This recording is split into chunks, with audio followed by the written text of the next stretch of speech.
Hello and welcome everybody. Welcome to another mini lecture where we study the basic equations of the theory of evolution. And well, we're going to get to know a very simple model this time. And I have to warn you that in fact this model is so simple that it doesn't contain much detail. So many biologists will complain that all of the stuff that is of interest of us, all of the specifics of any model, any system under study is not incorporated in such a system. And this is of course true. This is an abstraction. And this abstraction is mainly educational in nature. Of course, if we want to use this model in any serious way, we need to introduce further stuff, and we will in the forthcoming lectures. But nevertheless, this model is of interest as a building block for stuff later to come, and it is very simple and elegant mathematically speaking, and it's using some kind of math that you already know from your basic introductory course or even from high school math, which is exponential growth.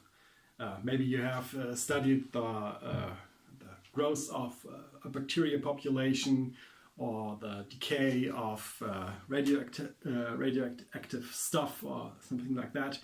All of this is governed by exponential growth or exponential decay, respectively. And just as a reminder, I have written the equation for exponential growth of one single population here. So suppose you have a population, the population is called x, and the size of the population at a time t is also called x. So I could have as well written this one, x of t, but I'm not going to, because I want to keep the notation as simple as possible. And every time I write x, it is to be understood that what I really have written is, or what I really have thought, and what you should always think is x of t. So x is, of course, a variable that depends on the time, and then the growth of your population x dx divided by dt, the time derivative of the size of the population, is given by some constant a, which is the growth rate times x. And what is usually done in biology is to say that this constant a represents some form of fitness.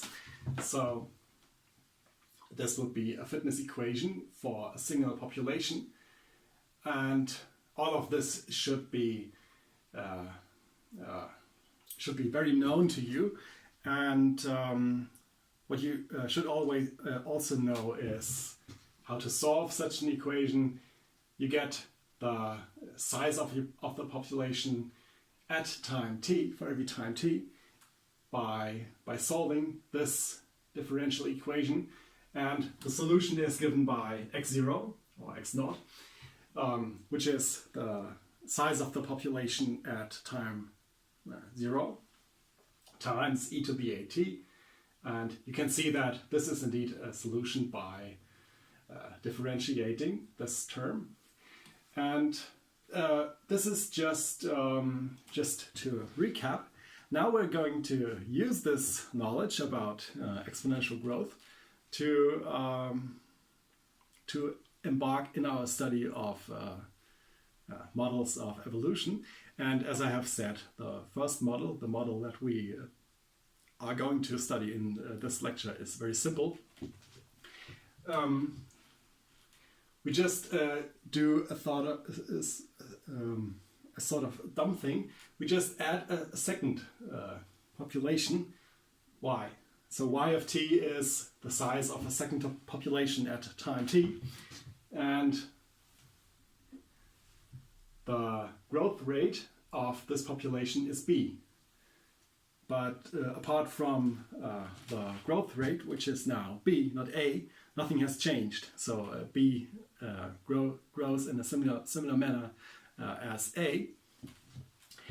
So we have two populations. A is growing according to this equation, and b is growing according to this equation.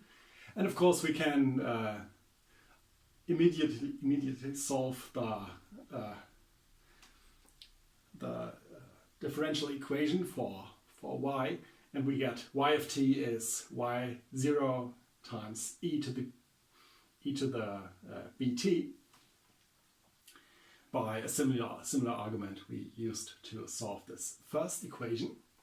And what you can immediately see is that this model is a gross oversimplification, because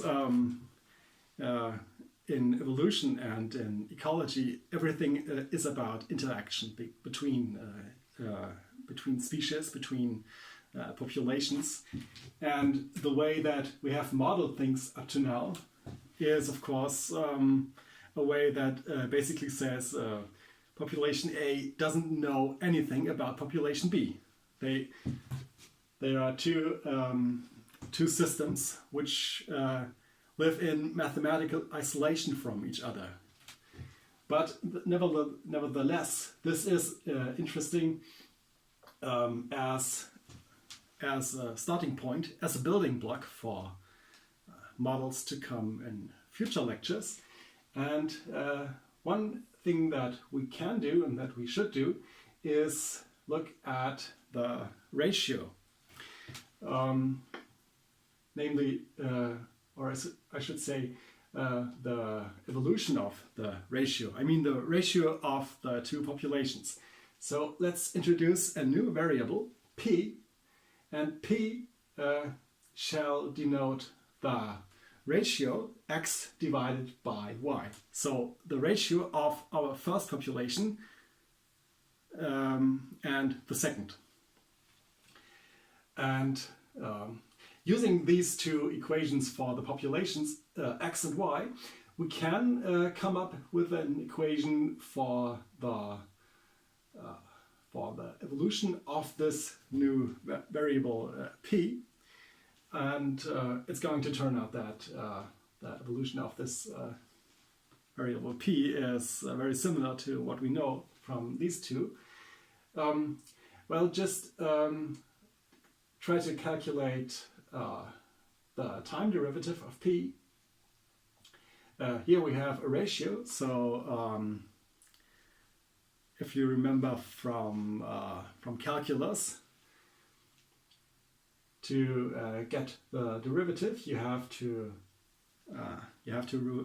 use the quotient rule, and you get this expression, which is the derivative of this one.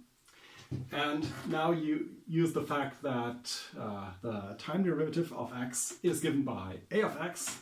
This is what we have written here. And the time derivative of y is given by by, as we have stated here. And if you plug in this knowledge into this formula, into this term that you get from using the quotient rule, you get this expression. And a moment of staring at this will convince you that this can be indeed simplified to this one.